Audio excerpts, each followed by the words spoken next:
यह देखते हैं कि हिंदू धर्म में भी और मुस्लिम धर्म में भी ऐसे धार्मिक नेता हैं जो खुद को धार्मिक नेता बोलते हैं, लेकिन उनकी लोकप्रियता का एक आधार यह भी होता है कि वो दूसरे धर्म, खास तौर पे अगर वो हिंदू धार्मिक नेता हैं तो मुस्लिम धर्म के प्रति काफ़ी कटाक्ष करते हैं, कई बार उनको दुश्मन के रूप में भी प्रस्तुत करते हैं।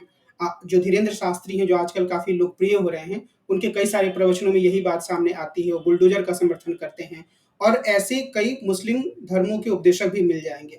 तो इस पूरी परिस्थिति में अगर विभिन्न धर्मों के बीच में, खास तौर पे यहाँ मैं हिंदू और मुस्लिम धर्म की बात कर रहा हूँ, पर अन्य धर्म भी इसमें शामिल हो सकते हैं। उसके उनके बीच में संवाद जो है वो एक बेहतर सामाजिक स्थिति, सौहार्दपूर्ण सामाजिक स्थिति के निर्माण के लिए ज़रूरी है।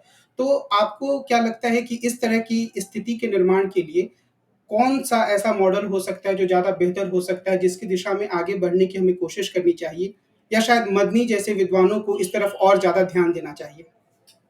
देखिए, पहली बात तो ये है कि चूँकि हम दोनों ही समाज विज्ञान से ताल्लुक़ रखते हैं और तो हमें इस बात की तरफ ध्यान दिलाना चाहिए, मैं भी इस गलती का शिकार हूँ कई बार, कि हम लोग धर्म और मज़हब में हम लोगों को फ़र्क करना चाहिए। हुँ, हुँ। हम लोग जो ईसाई धर्म और मुस्लिम धर्म है, हैं?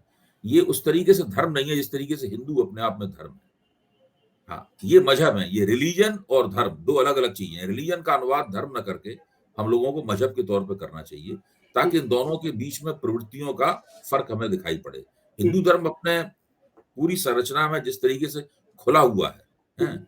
उस तरीके से ये जो श्यामी धर्म है, ये हुँ, खुले हुए नहीं है। मैं उनका अपमान करने के लिए ये बात नहीं कह रहा हूँ, लेकिन ये उनकी बुनियादी प्रकृति है।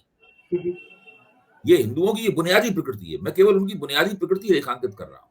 हुँ, हुँ, जब मैं ये कह रहा हूँ कि अ, विलियम जोन्स ओल्ड टेस्टामेंट में लिखी हुई सृष्टि की कथाओं को एक सार्वभौमिक सत्य के रूप में, सार्वभौमिक और सर्वकालीन सत्य के रूप में स्थापित करना चाहते थे और उसके लिए वो पुराणों की मदद ले रहे थे।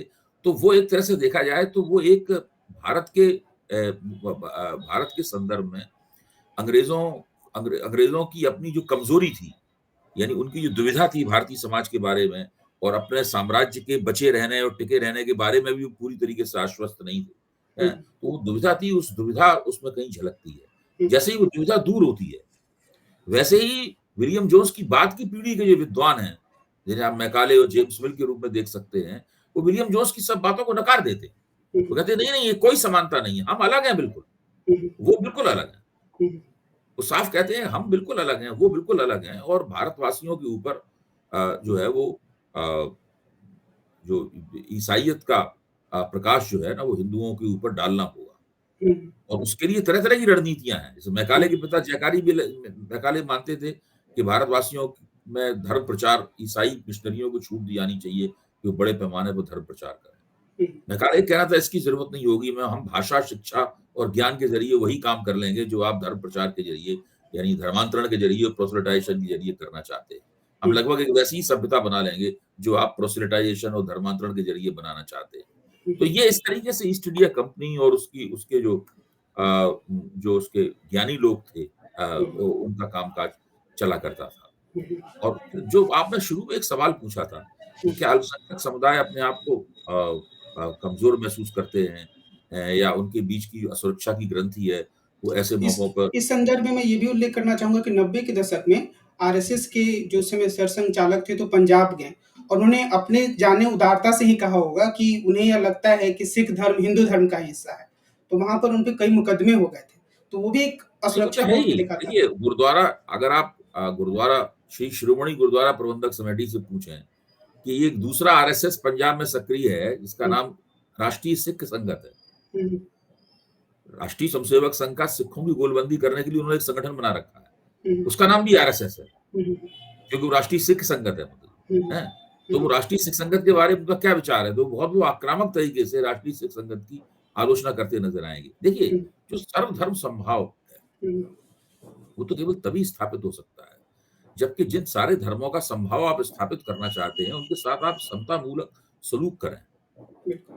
आप ऐसा नहीं कर सकते हैं कि आप दूसरे धर्मों को सोचें कि ये छोटे धर्म हैं, इनका नाम मत लीजिए। हुँ, 2 जो बड़े धर्म भारत के अंदर हैं, यानी आबादी मूलक के, जिसके ज़्यादा अनुयायी हैं, वो लोग आपस में संवाद करते रहें और बाकी धर्मों के प्रतिनिधि उस संवाद को सुनते रहें केवल। हुँ, तो ऐसे में ये मदनी की सबसे बड़ी गलती है। हुँ, हुँ। मदनी ने एक सर्वधर्म सभा बुलाई।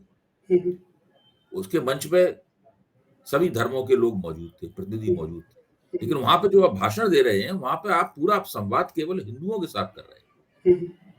जैसे कि वो हिंदू-मुस्लिम संवाद हो रहा हो वहाँ पे केवल। हुँ, हुँ। तो बाकी धर्म और क्या कर रहे हैं? हुँ, हुँ। आप ऐसी बातें कहते हैं जो बाकी सभी धर्म सब धर्मों में बहुत सी बातें ऐसी होती हैं जो समान होती हैं। हुँ, हुँ। किसी भी धर्म को उठा के देखिए आप, स सिद्धांत के रूप में बहुत सी समान बातें मिल जाएँगी।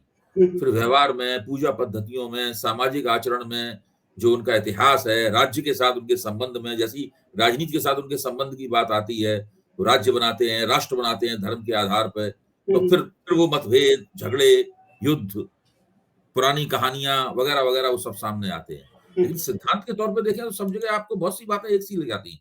तो सर्वधर्म समभाव तो तभी स्थापित हो पाएगा, जबकि इस तरह का भाषण ना दिया जाए जो कि मौलाना अरशद मदनी ने दिया था।